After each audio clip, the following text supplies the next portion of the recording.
All right, guys, we are live in D.C. It is Inauguration Day. That is right. 45 is 47.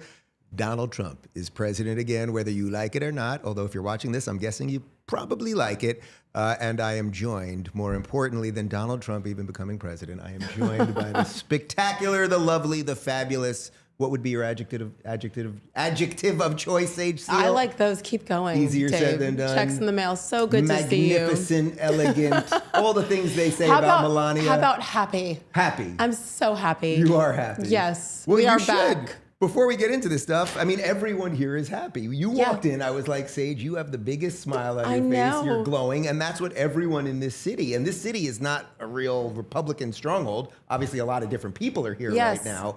But there is just a feeling, at least here right now, but I think across the country, of like America is actually back. Yes. They took us to the precipice of hell. We looked in the abyss and we decided not to go in. I believe we were on the brink of destruction, disaster. That's really what it was. They basically spelled it out for us. So I just saw Jillian Michaels, our friend, with a tweet saying, does anybody feel like they can breathe again? And the answer is yes, thank goodness. By the way, and that's a girl who's a lifelong Democrat. Did not even announce she was voting to Trump until she was on my show about 3 months ago. Exactly. Well, I don't even think it was that long ago. I mean, maybe it was even less. Listen, we've been working on Jillian for a while here, not with feelings, but with facts. And Jillian is a brilliant woman like millions of others who saw the light. By the way, a lot of happy people, yes, hundreds of thousands in this city. On the way here, 5 minutes away, in my Uber, I look to my right, I see John Fetterman walking down the street in his shorts. In the shorts, even in this weather. Yes, that he was basically witnessing the inauguration in. And even John Fetterman, I think he knew that he was smiling. Yeah. He's now kind of more common sense, isn't he? He's come around. So if Fetterman's smiling about this, then life is good. What does it tell you that the sanest Democrat is the one that's showing up in the shorts and the hoodie, and he's walking around in like 10-degree weather with the shorts, and he literally is still the sanest Democrat we got. That talk about a realignment. Scary. Yes, but I'll take it, and I think that's the main message. If people. How many times have we said this? Put the feelings aside. What are the facts? What are the numbers? Common sense. And John Fetterman, somebody that we crushed just a couple of years ago, he took his time and read the tea leaves, and now look. So I'm grateful for so many of these people who really, it takes courage for people like them. Those people. Those people. Those people. What are you, the shorts wearing people? Yeah. To admit some things. I'm grateful, happy. Yeah. Well, I'm always happy to have you on, but I think particularly today, because a couple years ago, you were not that political. No. And then you went through your stuff with COVID, and you went through your stuff with BLM, and you went through the corporate fight with ESPN over all of those issues and everything else. And then you end up literally campaigning with Trump, interviewing Trump during the campaign and everything, and going to these events with him. And I think that perfectly represents the realignment right now, that Donald Trump's coalition, it's not just that it's conservatives or Republicans and blah, blah, blah, but it's like Sage Steele magically appears, and Jillian Michaels and Joe Rogan, et cetera, et cetera. So many of us. I mean, you're a former Democrat, California liberal, and now I'm old look school at this point. It doesn't matter Actually, anymore, at this point, true. Yeah. I've said several times over this weekend, I can't even believe I'm here. I laugh a lot because this is the exact thing I was trying to avoid. But then you get to a point where you have to draw a line, and I drew my line a couple of years ago when choosing to stand up against Disney and ESPN. I was sitting next, a cool moment, I was sitting next to Megyn Kelly at the rally the day before Election Day. So that Monday. She crushed that speech. Megyn crushed that speech, and when she sat back down, we kind of, we've gotten to be friends, and I kind of just grabbed hands, and I got choked up thinking about what must have been going through her mind to say yes to going on that stage. And then again yesterday here in Washington, D.C. to speak at that last rally, somebody who did not have a great relationship with Donald Trump, had every reason in the world to say, no, I'm good. I'm good.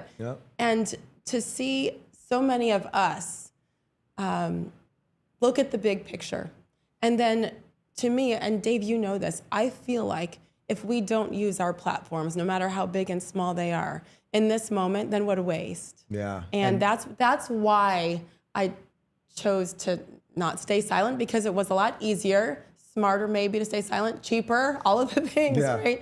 But it's just bigger than us. The paycheck's a little less these days, isn't it? It is, but I have faith. It's gonna. But I know that I can sleep at night, and look at my kids in the eye.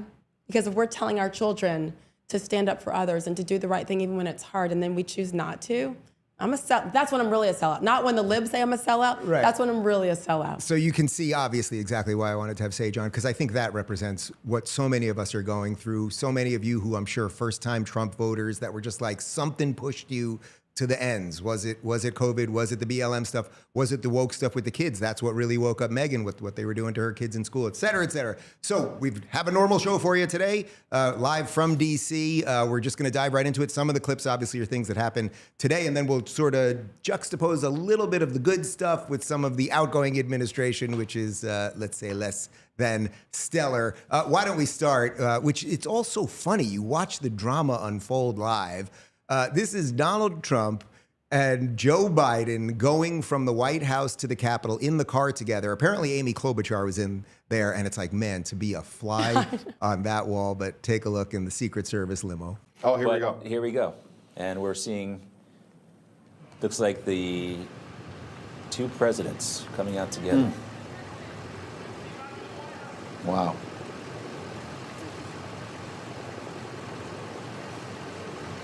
Ladies and gentlemen, the President-elect of the United States, the Honorable Donald John Trump.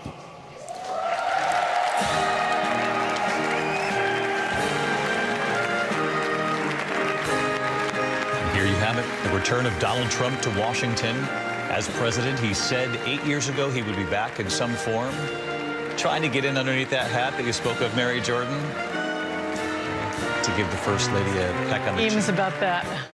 We'll address the air kiss in just a moment. But first, the limo ride itself, it's like in a normal time, like if we were in normal times, and obviously normal times are long gone, but if you were to say like, okay, this was, I don't know, George H.W. Bush handing over to Bill Clinton. Sure. You could see them in a limo together and it would make sense. It would be like, you're a little more conservative, you're a little more liberal, let's get in the car, have the transfer of power. But with these guys, it was literally like, I mean, in essence, it was like you are a geriatric patient who doesn't really know what's going on here, who has ushered in Marxism and almost destroyed the country and opened the border and all of those things. And Biden, for whatever's left of Biden, probably looking at him going, oh, well, everyone was calling you a white supremacist and everything else. So to just be in the car. And yet, but doesn't that show you the strength of America, actually, that it all worked today? Like the system actually worked. True. And we shouldn't forget that. Trump made a point of saying that, too. And I appreciate that. And we'll talk more about his speech, which I loved every moment of it. But I have said so many times, I want to be a fly on the wall, you know, and even then the ride with Kamala Harris and J.D. Vance. Yeah. I mean, this was, all elections can be nasty, right? This was another level down to the very end, the bitter end. And so to me, I don't know, I guess I'm petty. I'd be like, listen, this is what I need to say to you after you made up this, this, and this. But it's just like, what was Trump? Was Trump looking at him like, boy, you're just this elderly, infirmed man who can't really comprehend what's I mean, did he even see him for the last 6 months of his presidency? He was gone. Well, we'll have more on that. Yeah, Mike Johnson has just dropped a bomb in the last couple of days on some of that kind of stuff. But what do you, I mean, but that's the strength of the system, right? You're right. Like that they do it and they show up and the procedure goes on accordingly and everyone plays by the rules. So. And thank goodness. I mean, the traditions do matter to every single person that was involved today, which is why they complied, so to speak, because I'm sure that I think we should, from the human aspect, put ourselves in their shoes. Most importantly for me, Kamala Harris, putting myself in her shoes, that, you know, when he was giving that speech today, right? And watching the reactions. I wanted the cameras just to focus on all of them. We'll get more on that. Yeah. But to be in that limousine, I don't know, does J.D. Vance say what he's really feeling? There's no microphones in there, right? I mean, do you just say, gosh, it's really freaking cold out here? You just talk about the weather? Right. I mean, no. No, or, truly. I love your suit. You look great. No, I think there needs to be, if it's me, I'm going to have a few words like, listen, campaigns are campaigns. You probably have, 5-10 minutes in there? Didn't appreciate. What were you thinking? What the hell were you thinking when you said this? Right. I would be petty. You think JD's like, so look, did you coup the guy or not? Like, what really happened? Come on, come on. Do you and Jill really hate each other as much as it looks? Right. I don't know. I'm petty. Now, we should talk about the air kiss for a moment because the internet was going to crack in half because Trump goes in to kiss Melania. We showed it in the video there. And she's got the big brim hat. And Stunning he's got hat. the big hair with the hairspray. And they couldn't quite touch. And people are already saying, hate each other. And it's like, no, I can't. they were able to kiss later and embrace Yes. and everything else. Yes. It's kind of perfect, actually. And it's the, let me. And listen, I am somebody who has empathy for people with hair issues where you're like always having to work around it. I don't care. Sometimes even hugging you, I get all that hair in my face. You're welcome. And then I get stuck in there with the spikes and like a whole thing. It's way too much. You're welcome for that. First of all, she looks so stunning. Yes, like, she looked like royalty because basically she is. And I'm fascinated to see how she is in her second term as the first lady. She is a strong woman. She has been vilified as well. So let them talk. Let them talk about that moment. Yeah. But I thought it was perfect and they handled it great. All right, so I want to show you a couple pictures here because obviously the cast of characters, you know, having been here in DC now for 48 hours or so, I've realized that like there's everyone kind of you see all these people on TV and I'm one of those people or online and it's like everyone's like Muppets, like everyone is here and you're like, oh, there's another guy from the Muppet Show and another guy from the Muppet Show and I blocked that guy and that guy hates me and I don't like her. Yes. And yet you're all there together. It's quite weird, but the cast of characters behind Trump, I think we have two pictures here. So first, obviously there's the usual suspects from the Trump family and then obviously there's Melania and Junior. Well, it's there's it's literally Ivanka, everybody. Eric, There's Ivanka, there's Eric, the spouses. But then I think the other picture is the one that I really wanted to focus on for a minute because this is the super interesting one. So this is Jeff Bezos, who obviously owns Amazon, has largely been a lefty his entire life, owns the Washington Post, which in no way has been kind to Donald Trump, to say the least. There's Elon, of course, and we don't even have to expand on him. But then there's the other one, Mark Zuckerberg, and that picture sort of perfectly exemplifies the confusion that I think he's in right now, which is, am I really part of this thing or what? Right. I mean, what do you make of this? Because I was just on Piers Morgan Little Air this afternoon, and they were talking about Cornel West was on, and he's I guess a socialist, and he was just the oligarchy is here, and they're going to take over, and all of these things, and it's like, boy, you guys didn't say much about Soros, did you? And I'm pretty proud and happy that we have leaders that innovate and want to take us to Mars and do incredible things and build industries and jobs. I think that's pretty good for America for the most part. I do too. I completely agree. Is this the petty coming out of me again? There's a little bit when I see that picture, I'm like, again, it's easy now. Now you're here, right? Give me a break. We got to get all the petty out today because we're going to have like 4 great years now, so there's no point in holding it past today. So let's just exercise it. How much of this side of me have you seen? With a glass of wine, you may have seen some in the past, but where's my wine? Basically, you know, when Zuckerberg came out last week and was it 10 days ago and gave that statement, I sat there, I watched the whole thing. I got a great workout in on the treadmill because of him, because I was like, really, you little SOB? Where have you been? Where's the apology? Have some accountability and an apology, because the people in that picture are the ones who silenced us, who brought on threats because of what they pushed and what they allowed. And then the silencing, he admitted months ago to what they did during the entire campaign during 2020. So welcome, I guess. We'll take it. I trust this leadership to make sure that that is done the right way. And they're smart businessmen. They know better now. It's just, is it ironic? Is it weird? Is it comical that they are now standing where we deserve those seats more than they did? Exactly. Like Sage should have been up there instead of Zuckerberg. I'm totally kidding, but it's just the hypocrisy is thick. Going forward, yes, because they are saying that they're going to do the right things. And just by standing there is an acknowledgement. Don't you think it's a little bit with Trump, it's like, it's a kind of trust but verify with Zuckerberg. It's like, I don't think he trusts him. I don't think he's dumb enough to trust him. I think Trump has learned a lot, but it's like, I'll bring him in. Yes. He seems like he's more malleable than he used to be and sees the way the culture has changed. So I'll bring him in, but I want to verify. And then it's a little bit of keep your enemies close, right? Like, which is brilliant. He's so good at that. But you know, this goes back months ago when I saw Zuck sitting next to Dana White at one of the UFC matches. I said, okay, we know Dana, and not Dana's politics, because he really claims to not be, and I know what he believes, but his loyalty to Donald Trump. And so when Zuckerberg was sitting front row with Dana at that UFC event, I'm like, okay, I know what's happening here. To me, the most fascinating part is Elon Musk standing there tall. I mean, he's a tall man anyway, but towering over everybody else, looking straight forward. He won. He won. Remember the boxing match that was being planned between Elon and Mark Zuckerberg? I mean, he did win. He was the first one. Remember also at the last UFC match, the one at the Madison Square Garden where I was, we had the picture of Elon Musk, RFK, Tulsi Gabbard, and everybody standing there, all former Democrats Yep. who have come over. So I will be kinder starting tomorrow with all of these people who have just come around. And my prayer is that everybody has learned. And this is America. And no one should be silenced, even if I don't like what you're saying. There's a lot of things I don't like, but I absolutely believe that they should be heard. And these men who are at the top of these companies should remember what happened before and just be proud to be here. Well, that's on us, right? Keeping them honest. We have to remain. It will literally be on we the people. Yeah, but that picture, and Lauren saying, are they married yet with their $600 million wedding? Are they married yet? I don't know. Are they married yet? I'm not sure. She's doing okay though. She's all right. You definitely all saw this morning, but I think it's a magical moment that will be etched in everyone's brain, so it's worth seeing again. This is Donald Trump being sworn in as 47. I, Donald John Trump, do solemnly swear. I, Donald John Trump, do solemnly swear that I will faithfully execute that I will faithfully execute the office of President of the United States the office of President of the United States and will, to the best of my ability, preserve, protect, and defend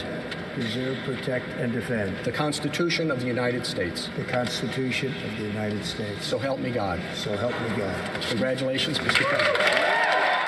So I have to say that for those of you that are not in D.C., it was an interesting moment because we all thought, obviously, for those of us that are here, and I'm not just talking about the public people, I'm talking about the people, the thousands of people who are coming here.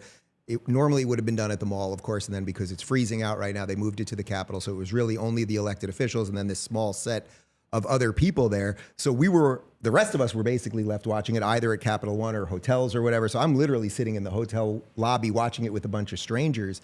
But I can tell you that the moment that the swearing in was official, I felt something lift off my chest. And I don't know that I've felt that since the day I moved to Florida. And when we landed in the plane, I felt something come off of me. And that's what I felt with this. It was like, we can breathe again and we can be a serious, good, no, not good. We can be a great country again. We can be safer. Yeah. We can economically be better for ourselves, for our future, for our kids, et cetera. We can speak freely. We can disagree. Yeah. I did get a little choked up because for a year and a half, however long it's been since he said officially I'm running, even though we now know that the moment he quote unquote lost in 2020, he was going to run again. He was running again. And he's been working to get to this day for 4 years, literally. He has. But I got choked up because I've had a lot of fear, mainly fear for his safety. And we know why. Even coming here this weekend, once on Friday, I can't say it didn't pop in my head. Once everything changed and I knew I wasn't going to be able to, selfishly in many ways, to be on the steps of the Capitol, which was the plan, and to witness it. I've never been to one. Don't know that I'll go to another. I thought, okay, with the weather, most importantly, because I thought, yes, weather and safety. That's why there's many changes here. The drone issue. Like, I've been so fearful for Donald J. Trump and for everybody in his family for a couple of years now. And so for me, that's why there was emotion. Because they had to have courage to push through this. Donald Trump does not have to do this. He didn't need to do this. He could have been on one of his many golf courses, all of his properties around the world. He's lost money by being president. Look at all the threats that have happened. So I'm proud of him. I hope that doesn't sound strange. Yeah. No, I think America's proud of him. I think that's what people are feeling right now. He represents something that's bigger than just that golden man. And he didn't have to do it. He literally did it because he loves this country. So that's why I was emotional. And the fact that he got here in one piece, that was my biggest concern. It's also nice when the hero's journey actually works, right? So had he lost, it would have been like, man, he went through all that and lost. Like, it wouldn't have sort of existentially fit with the way we look at the world in some sense. But because he won, and now I think we really will have this renewal. It's quite a beautiful thing. But let's move on for just a second. Let's get into some of the things that he said he was going to do. So one of the first things he said he was going to do in the speech was declare an emergency at the southern border. First, I will declare a national emergency at our southern border.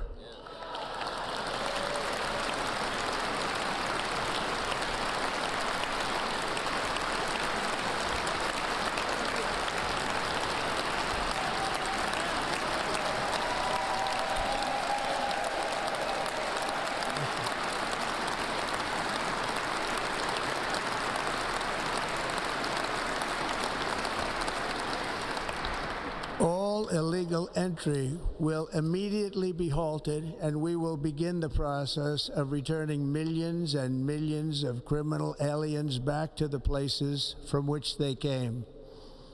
We will reinstate my Remain in Mexico policy.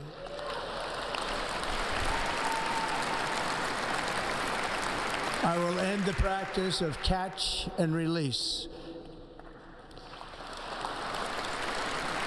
And I will send troops to the southern border to repel the disastrous invasion of our country.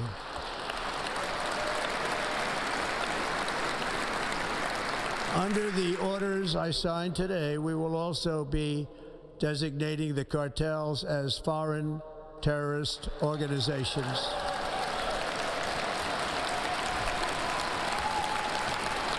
So I don't know if you can hear it coming through our mics right now, but there is a caravan outside blasting Queen's We Will Rock You. Can you guys hear that at home? Yeah, you think it's coming through a little bit? I don't know what's going on out there.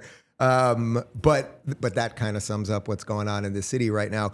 Before I get to the immigration stuff specifically, I just want to talk about the tone of the speech, because there were two things that he did there that I thought were really interesting, and I think it was very intentional. He was really sticking it to the people behind his left-hand shoulder. Yes, he was. It was was. a real sort of, you guys screwed this up big time. And I think it was worth him doing. I think it was an important moment to be like, it's your fault that we got here. It was basically like, I'm back because of you. And I think it was important to say. That was one thing. And then, of course, the more obvious one that was good and right was the vision. Like, we are back. We are going to be great again. We're going to go to Mars. We'll have more on that in just a second, a bunch more. But did you feel that two-pronged approach was right? Because I thought it might have been his best speech ever. Also because the brevity of it, he didn't do any of the other stuff. There was no stand-up in the middle. He just did it. I said that during our little watch party. I said, this to me is the best one. I love it when he goes off script and ad-libs because it is pure live comedy. He needed to stick to the script today, and he did just that. It was very businesslike. It was, sticking it right to them. I wondered if he'd do that, given the setting, et cetera. But if he hadn't, then he's really not talking about all the things that he promised throughout the campaign. And that's what he did. He reiterated it. But the cool thing is he said, starting today. And then he was able to execute that, which I know we'll talk about in a minute. I thought the tone was incredible and professional and businesslike and succinct. And then these standing ovations that he got at that moment in particular, several. It said a lot. In some ways, we could connect it to the Zuckerberg thing we were talking about before, because with Zuckerberg, where there's no sort of apology, and now you have to kind of figure out what that is, Trump wanted it to be very direct. You know who screwed this thing up, guys, and they're right here. So that's why I thought it was so important, because it just kind of puts a stamp on it. He doesn't have to really focus on it anymore. He can focus on building and laying out new roads to the future. So I thought that was quite good. We'll get into the immigration and more, but let me read this tweet from Visegrad24 just about some of the executive orders, because there are a whole bunch coming through today. I mean, they are rolling out this stuff fast. Trump announces he's signing a large number of executive orders today, including closing the border to illegal immigrants via a proclamation, declaring an emergency at the southern border, designating drug cartels as foreign terrorist organizations, reinstating the Remain in Mexico policy, ending the catch and release policy, declaring a national energy emergency, establishing a new Department of Government Efficiency, DOGE, ending diversity, equity, and inclusion programs to create a society that is colorblind and merit-based, recognize only two sexes, male and female, reinstate everyone in the military fired for not taking the vaccine and issuing them back pay. Before I let you chime in, look, I'm not a huge fan of executive actions. I want things to be done the proper way, which is that the legislature should write the laws and then the president should sign them. But we do live in a time and where a lot is done via executive action. Most of this is reversing bad policy. So I'm completely fine with all of that. And I was also thinking, when it comes to the two gender thing, can you imagine if the founders, if you would have been like, and 250 plus, about 248 years later, the president of the United States incoming is going to have to tell you how many sexes there are. Yes. Like, they would have flipped their wigs, literally. And rightfully so. Yeah. That's the embarrassing part, that he even had to use his energy, his breath, his executive actions to talk about that. But every other thing, I sat there and I knew it was going to happen. I was like, yes. I felt like I was at a sporting event. And that last one gave me chills, because I'm not a young girl anymore, that's for damn sure. But I mean, I'm a proud Army brat. My dad served 23 years in the United States Army. And I was so angered that so many of our military servicemen and women were fired, and to say we're going to bring you back with back pay, with that's massive, and first responders as well. That is the right thing. And so I'm with you. I don't like having to, sign all those executive actions, executive orders, but we needed it. And he got it done on the first day. I also think he made a real point of talking about immigration and saying we are doing this now, because I think he only has a limited window on it. Because the deportation thing was so central to him, right? Like they told everyone 10 years ago in 2015 that he was Hitler because of the wall. Now many people have come around to his position. So it was like they have a window to do something, and it sounds like they're going to be sending troops already into Chicago to make some things happen. I want to play one other piece because there's a spiritual element to all of this, I think, for everybody right now, because I think so many of us are feeling this thing like we almost gave away the most precious experiment in human history. And Trump, who obviously is not a particularly religious person, does seem like something has changed him. And he acknowledged it right here. Just a few months ago in a beautiful Pennsylvania field, an assassin's bullet ripped through my ear. But I felt then, and believe even more so now, that my life was saved for a reason. I was saved by God to make America great again.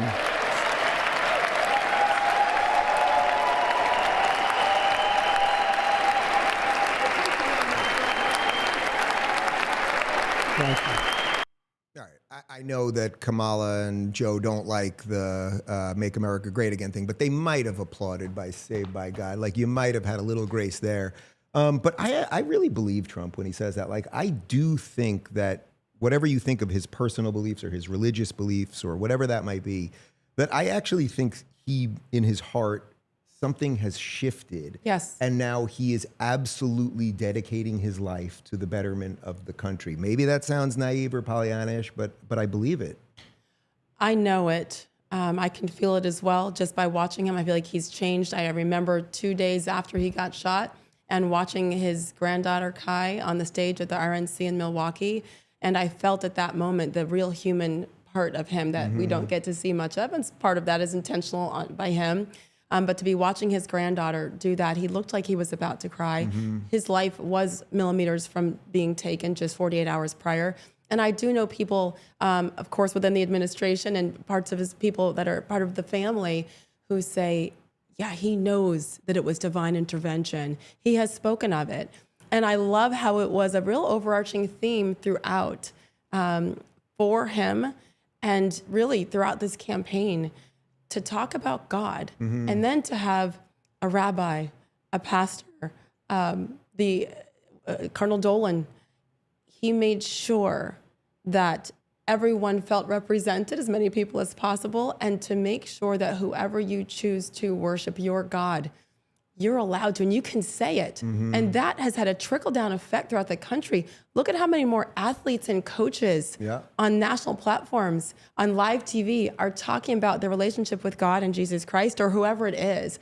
I just love the freedom. And that, to me, it told me everything I needed to know, already knew about Kamala Harris and Joe Biden, to sit on their hands at that moment. Don't stand up, fine. But just clap for that, because you might hate them, but did you want them dead? Right. No, like it's very telling. Right, and the irony of all of that, of course, is if you actually believed any of the things they had said about him for a decade, then in some ways you could make the argument that they would have wanted him dead, right? Like if you actually thought he was Hitler, that's like the argument about would you go back in time and kill baby Hitler if you could, baby Hitler being innocent at the time. If you believed he was any of these things, you would do extraordinarily horrible things to stop him. That was why seeing Obama up there, it's like, dude, 2 days before the election, you went up there and pushed out the very fine people hoax, basically said Donald Trump's a white supremacist, and there you are smiling and shaking hands all over once again. But remember, because none of them actually ever believed it. You're so right, because they're too smart. I mean, they know better. But at the end of the day, after he got shot, remember they said all that nasty rhetoric, we're going to stop because there's a line no one ever deserves. It took what, a week? Oh, barely. A week, right.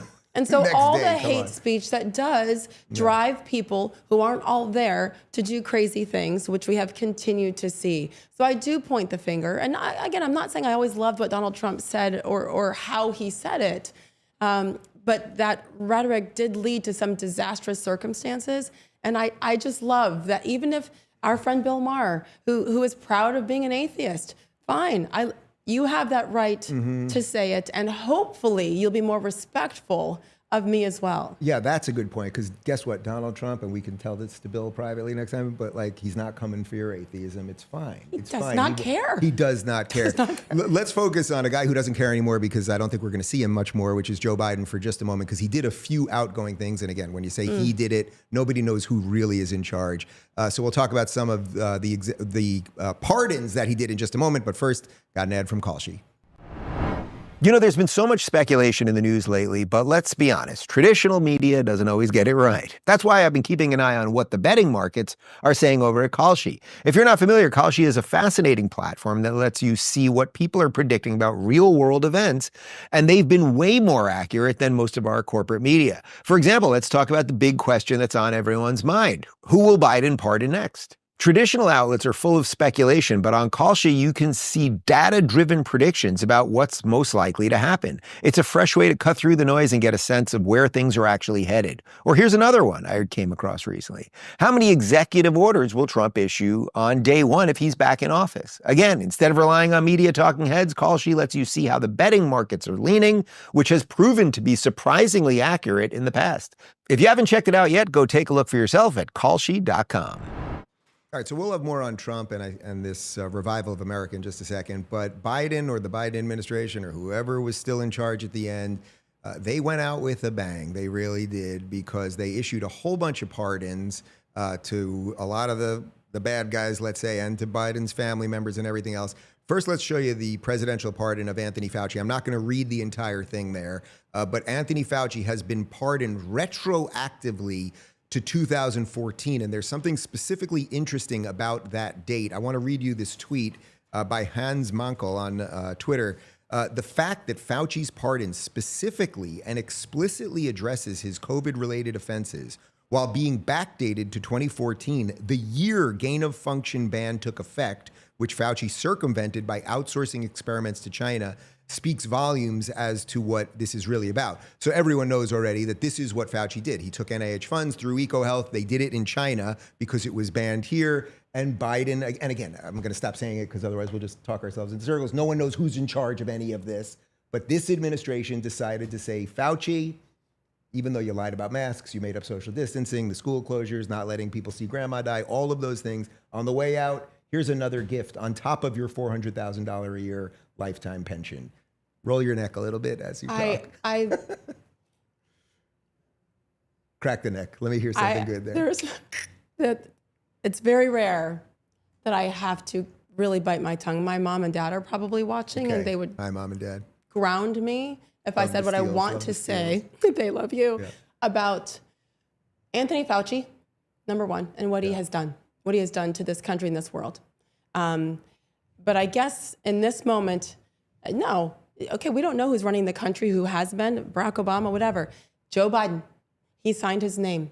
He chose to do this. It is incomprehensible. Maybe I'm an idiot for thinking that he wouldn't go to that level. It's obvious why he went back to 2014. That's when the gain of function research began.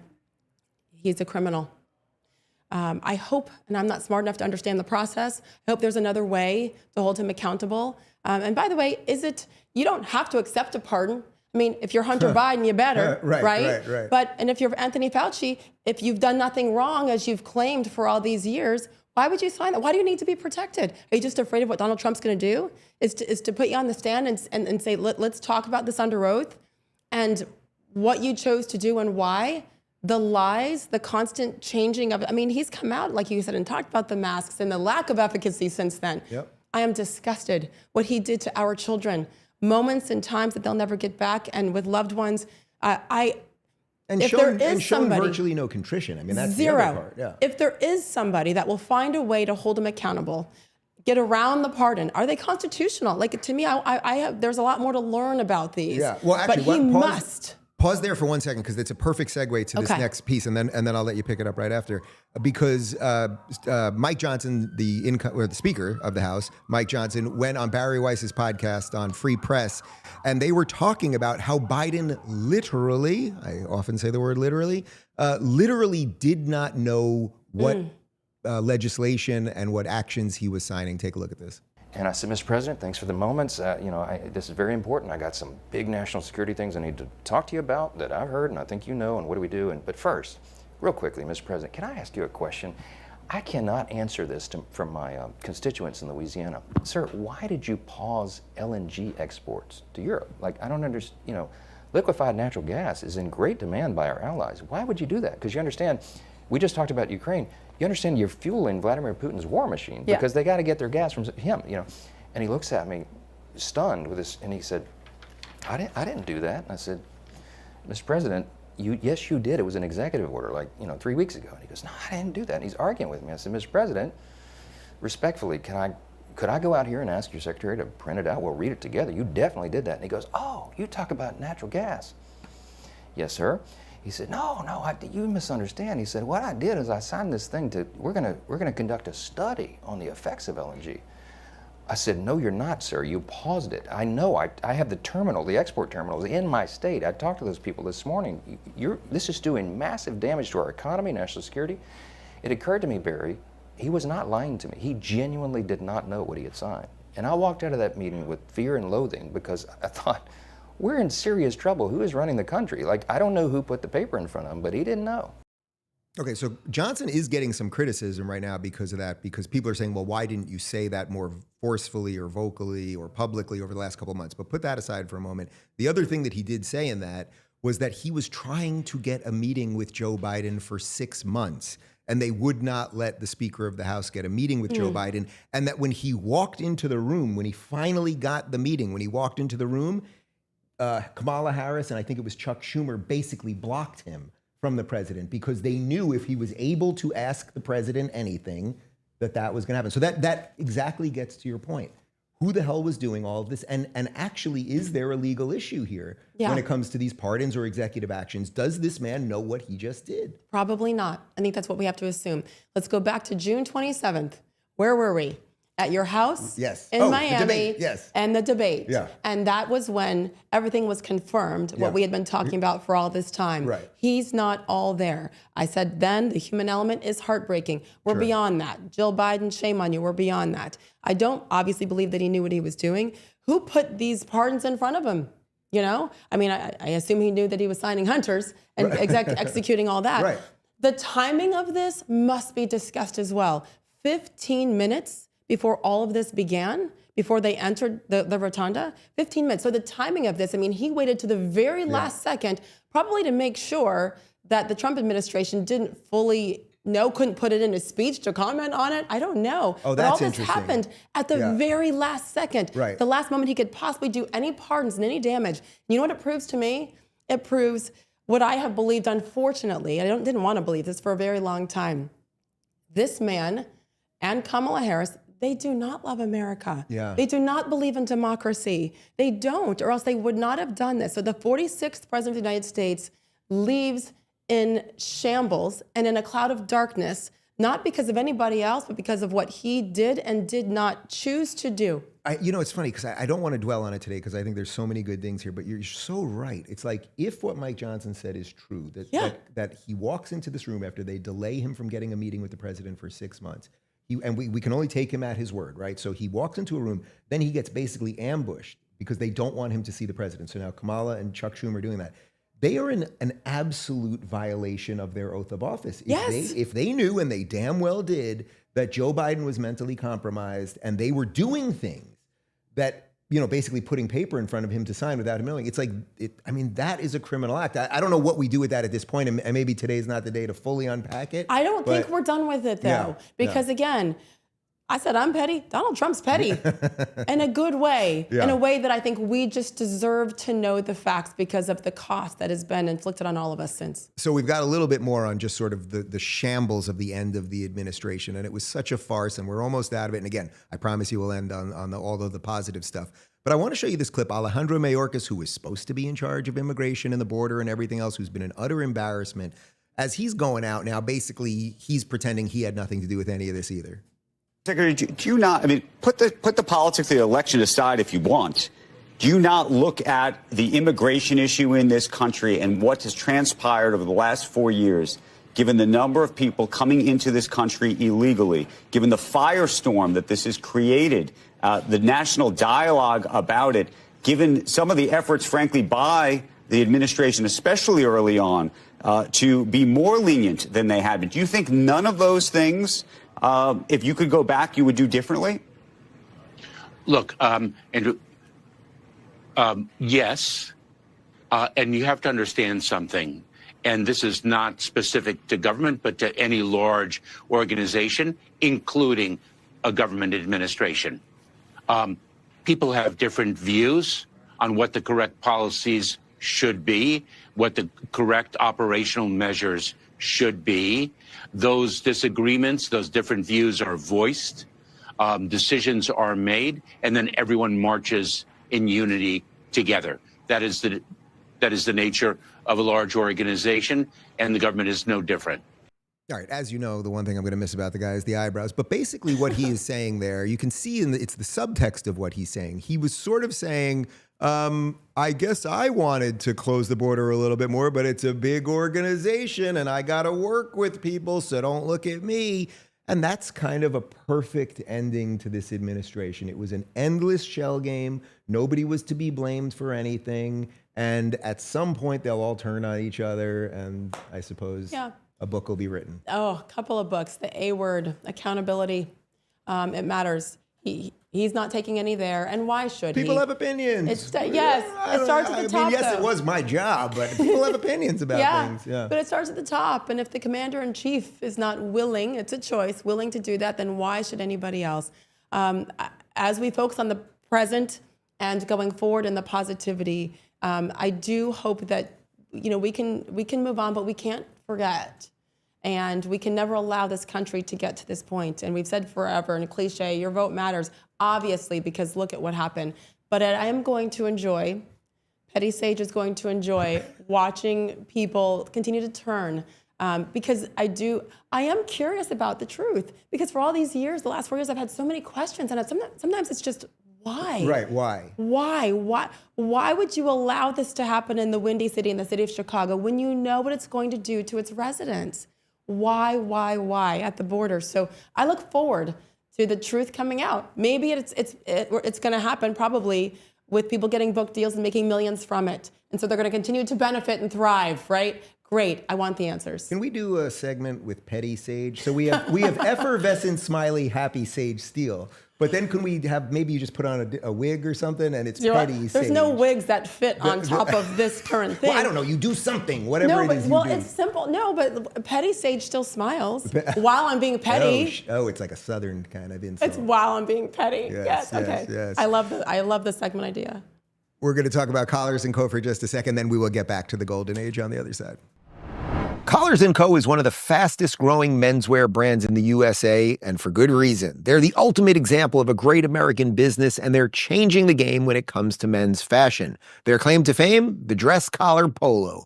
It's an elevated polo shirt with a firm dress collar that holds its shape. No more floppy or bacon collars. It's office approved, combining that sharp professional look with the comfort of a t-shirt. Whether you're heading to the office, out to dinner, or traveling, this polo is perfect for every occasion. The fabric is stretchy, super comfortable, and travels well, so it always looks great, whether you're wearing it by itself or laying it under a sweater or blazer. Even Eric Trump has been spotted rocking these polos all over his Instagram. But Collars & Co. didn't stop there. After securing $1 million deal on Shark Tank, they've expanded into other categories. They've got merino sweaters and quarter zips that pair perfectly with their polos, stretch chinos for ultimate comfort and style, the Maverick Performance Blazer, a travel blazer that's wrinkle-free, sharp-looking, and can literally be rolled up in a bag. These are wardrobe essentials for the modern guy who wants to look sharp and stay comfortable. So hey, what are you waiting for? Head on over to collarsandco.com and use code Rubin for 20% off your first order. That's collarsandco.com. Trust me, you're going to love this brand. All right, as promised, back to the golden age. Let's talk about the future. Donald Trump is going to do an awful lot, and as I said earlier, I think the runway to do an awful lot is going to be somewhat short because there will be all sorts of people waiting to put the potholes in front of the plane. So he's going to do a lot. It's going to be quick, and hopefully that sets the tone for everything. Here's a bit more on some of the things he's going to do. I will end the war in Ukraine. I will stop the chaos in the Middle East, and I will prevent World War III from happening. And you have no idea how close we are.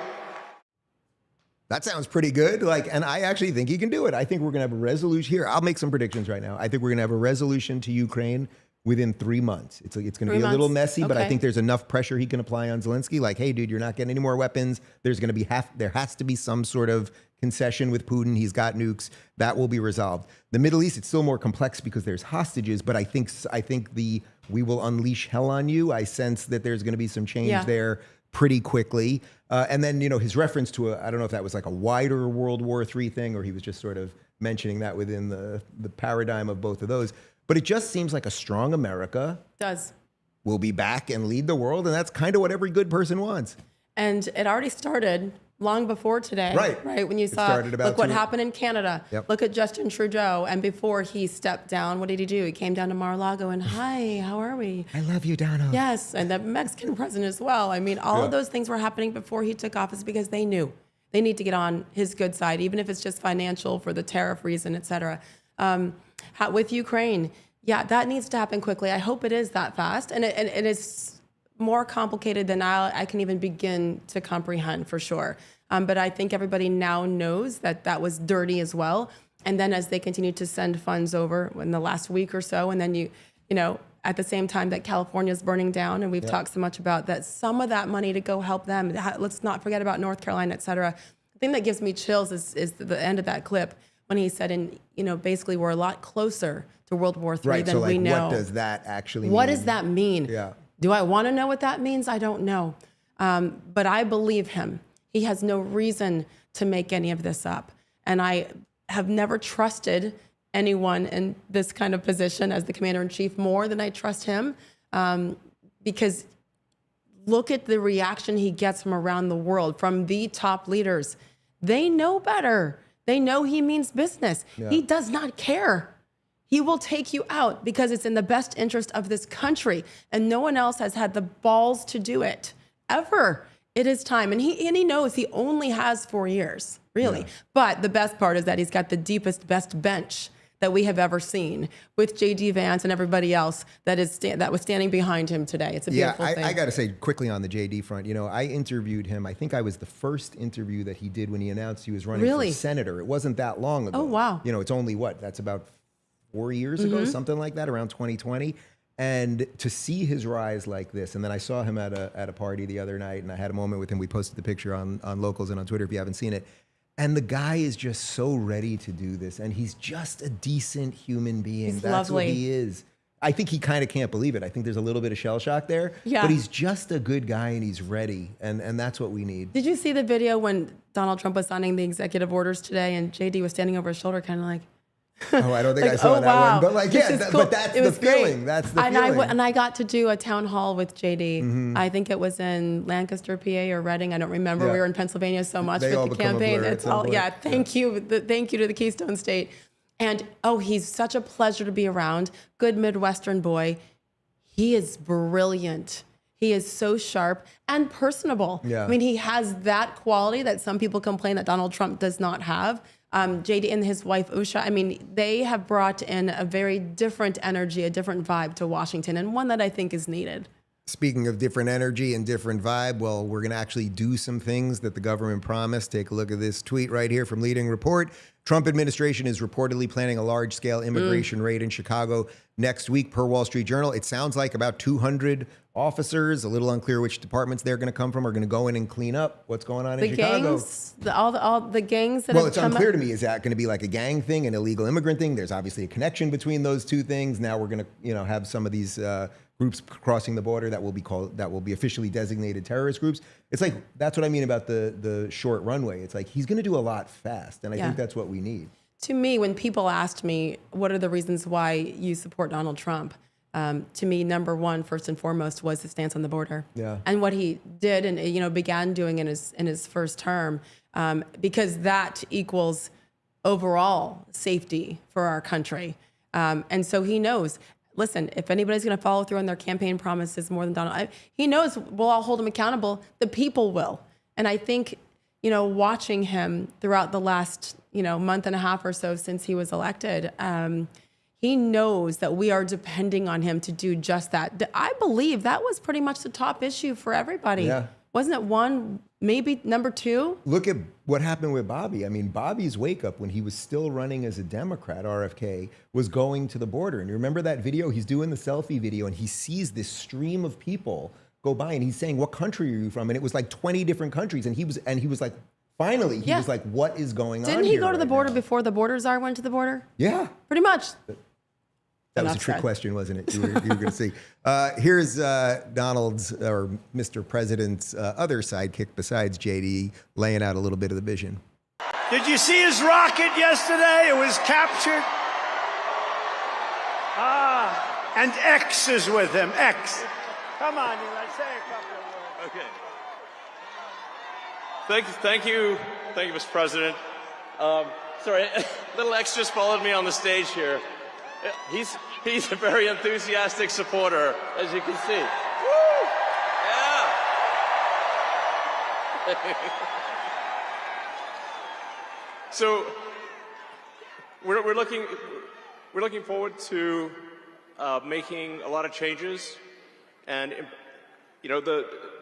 this victory is the start, really. What matters going forward is to actually make significant changes, cement those changes, and set the foundation for America to be strong for a century, for centuries, forever. So.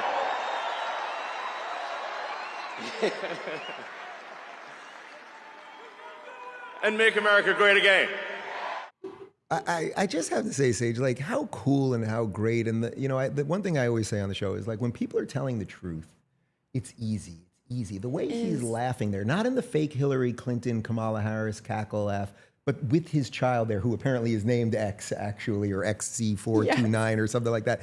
But like that he really has plans to not only get us to Mars, but to make this country better, to make things work again, to reduce traffic, and to get electric cars out there, and to literally have paraplegics use their mind so that they can speak and play chess and all of these things. And he's doing these things. And this is the guy that they hate so much because he supported that man right there. It is so incredible.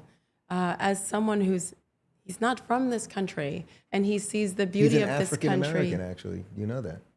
Oh, yes. Because he's from South Africa. So he's more of an African-American than I am because you were born here. I was born here.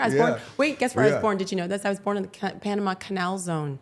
I was born there. So what are you? So what am I right now? I don't even know. I have no idea. I mean, it's the Gulf of America, not the Gulf of Mexico, Panama Canal. Like I don't know what I am.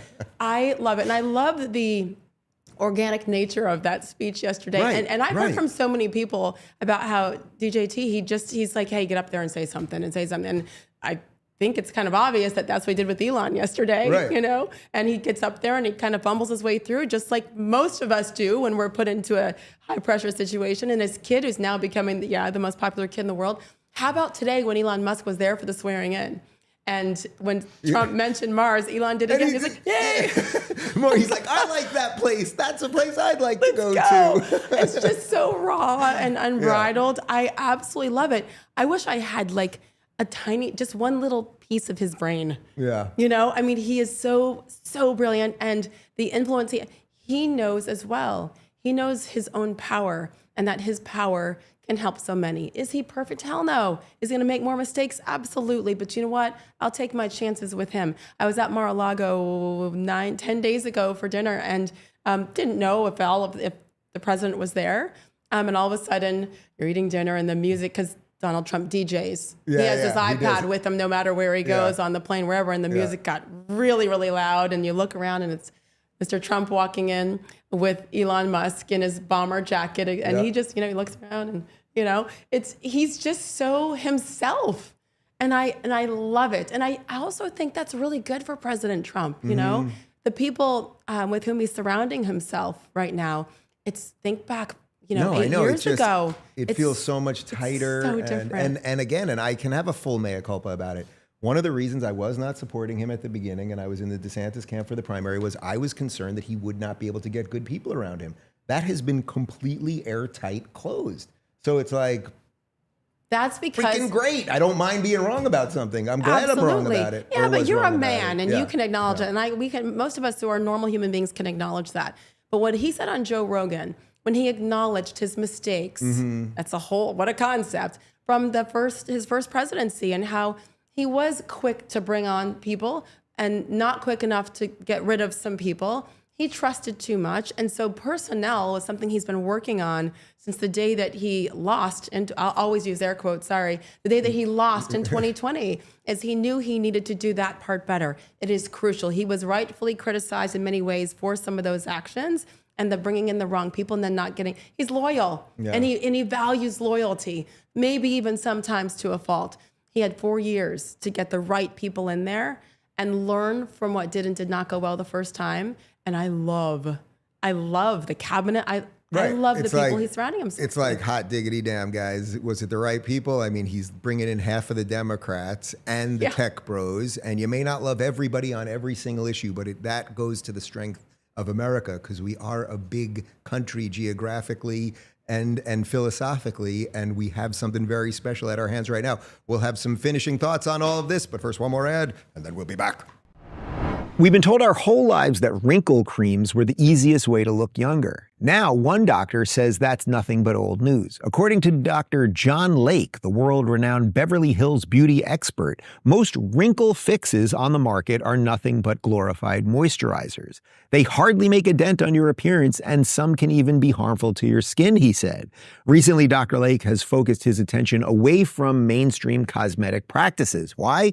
So he can pursue a revolutionary anti-aging breakthrough, one that some experts say could empty the wallets of the cosmetic industry. His personal clients have dubbed his new do-it-yourself technique the age rewinder method because it can take years or even decades off your appearance in under 2 minutes. In light of this amazing breakthrough, Dr. Lake has released a step-by-step video to the public, free and uninterrupted, where he outlines exactly how to use this simple solution from home. The video has gone viral. At first, it was shared by users on Facebook, but since then, it's racked up over 2.3 million views and counting. So far, the comments and feedback have been outstanding, with thousands of women reporting they look decades younger. You can find out more about this for yourself. Go to bhmd1.com/Rubin or click the link in the description box below. Again, that's bhmd1.com/Rubin. Again, watch the video at bhmd1.com/Rubin right now or click the link in the description box below. All right, Sage. So to wrap this up, can we go personal for a moment? Yeah. I know you are the star of going personal, and should we whip off our shoes for here? I'm going to take off my shoes for a moment. It's going to be a little harder for you to do, but I know when you go personal, you like to have shoes off. Yes, I do have fuzzy socks on. Can you see? Because it's have cold. Your fuzzy socks? I have them underneath. Always. So I want to go personal for a second because I've really been thinking about something for the last 48 hours since I've been here, which is that.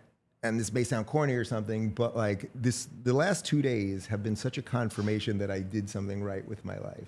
And I know that that's not what's really important here in the grand scheme of things for the moment, but being around all of this, going to these parties the last couple of days and joking with Bobby about how I predicted he was going to leave the Democratic Party and seeing so many of the people who I've and for the 3 years that I was working on Tulsi to leave the Democrats, and guys like David Sachs, who invested in my company years ago, who I barely knew now is going to be the AI crypto, and the laundry list goes on. And I don't mean this as a pat on the back.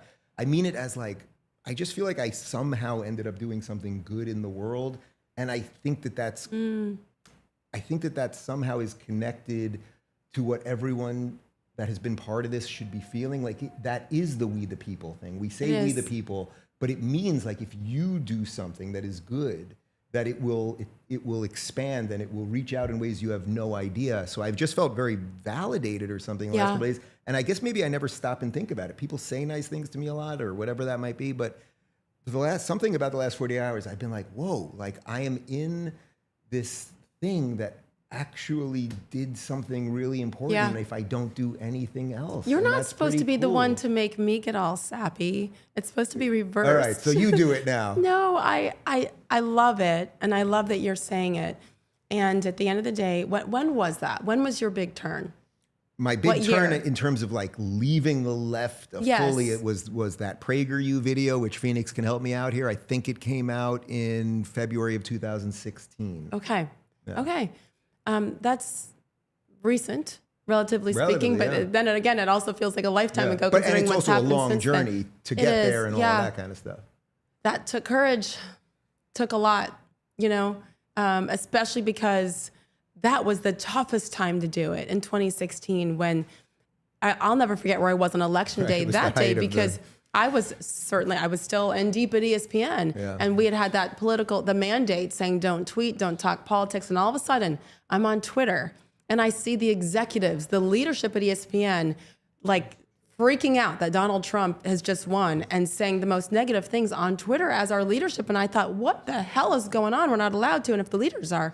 So that was a beginning of a big turn for me too. But that was when it was its toughest to stand up and to speak out. And I couldn't for many more years. It took a lot more for me to get there in order to keep the job, whatever.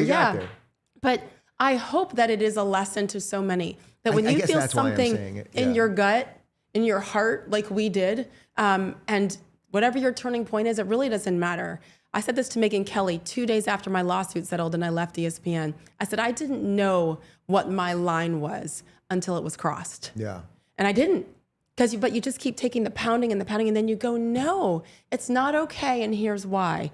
And COVID hit and everything else, and our children are affected depending on where you lived. And it takes courage, and I just hope that everybody, for whatever it is in their life, even if it's not political, you got to listen to yourself and your heart and your soul. And why are you doing things? Why are you not? Why are you avoiding things? Because it is scary. The fear is absolutely legit that you had and I had and millions of people. I said that at one of the balls the other night that I was at, and I don't remember. We don't sleep much when we're here. Yeah. Is like every single person in that room had to make a decision to come. Yeah. And to vote for Donald Trump. Most of them, many of them had not voted for him the first time around. So they had to make a decision to lose friendships, relationships with family, jobs. There's so many things that were sacrificed by the people, we the people. And I just hope, this is what I say to my kids, and all three of my kids are in college now, are very independent thinkers, certainly don't always agree with what their mom says or how she says it. But I just want them to not wait as long as I did, to be true to myself and what I believe, because I didn't fit in the box that my industry wanted me to. I shudder at the thought of what had happened if I had stayed quiet and you had stayed quiet, because what you're doing is you're helping America. You're employing people. You're bringing people together by just speaking the facts.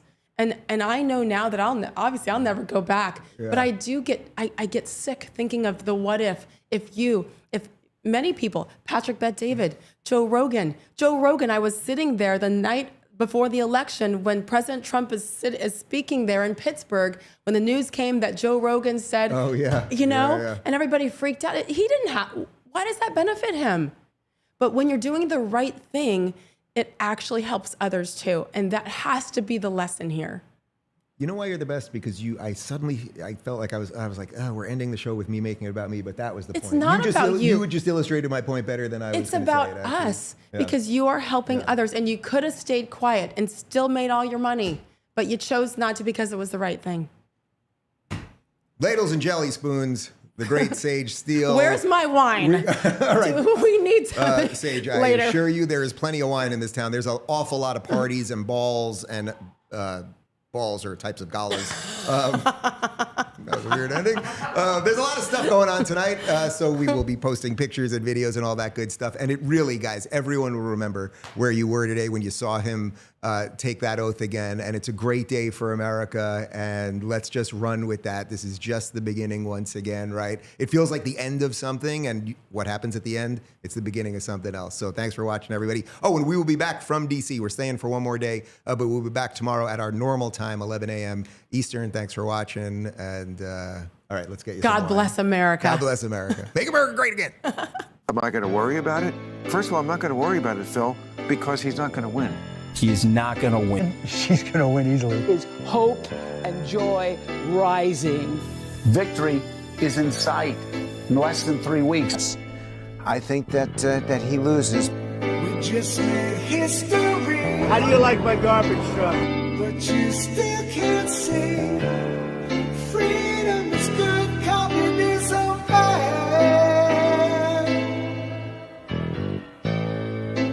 You thought that you could cheat. Now we laugh at your history beat. America survived.